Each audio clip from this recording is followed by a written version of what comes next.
So, what's the word on episode 2? Well, Samuel L. Jackson does what Samuel L. Jackson does, and he does it very well. He does his very, trademark blow up or screaming scenes or frustrated scenes, and he does it well. Once with Ben Krennic, and then he does it again with Rhodey, War Machine. I do have to highlight, got into some really weird areas of, I'm not even joking, racial politics and plantation and slavery, and I'm just like, and it's pretty grotesque given that Don Cheadle, and I don't hate him, but he replaced another black actor.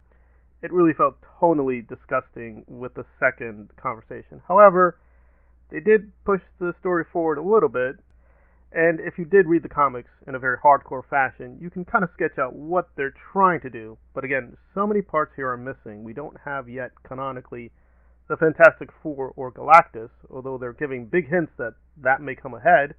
That was nice, but at this point it's very confusing because they just don't explain the central problem, which is why Earth in particular. In the comics, it's laid out fairly well. You could still be not convinced, but it's like, okay, there are reasons. Here it just seems we just want Earth. And I gotta be honest, Gravik as the main villain guy is kind of empty. They do provide a little bit more backstory, which makes it slightly more convincing why he does what he does.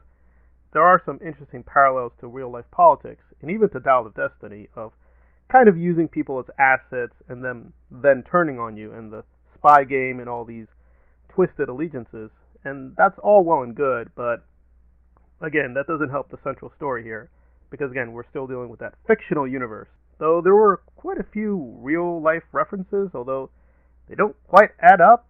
I guess they're just being done for parody or comedic reasons. So the basic story is still fairly weak. Performance is pretty strong, but it's all very predictable. So for instance, Emilia Clarke is very good in what she does as one of the Skrulls, but you can clearly see where she's going to go, so not a lot of dramatic tension. And if even you've seen the trailer for the Marvels, you may know what happens with Nick Fury. I'm sure they're going to do some shocking twists where people we thought were never Skrulls, they turned out to be Skrulls, and like, oh, okay, that's interesting. But so far, it just feels like show's okay. It's got some nice touches, especially visually. They do some interesting things with special effects, but even there's inconsistencies with like how the Skrulls transform. They seem to transform with clothes, but then other times they don't transform with the clothes. Are the clothes part of their body? Don't know.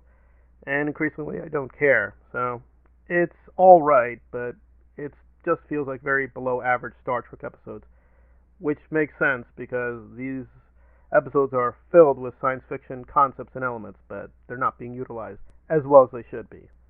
So still a lot of work to do with Secret Invasion.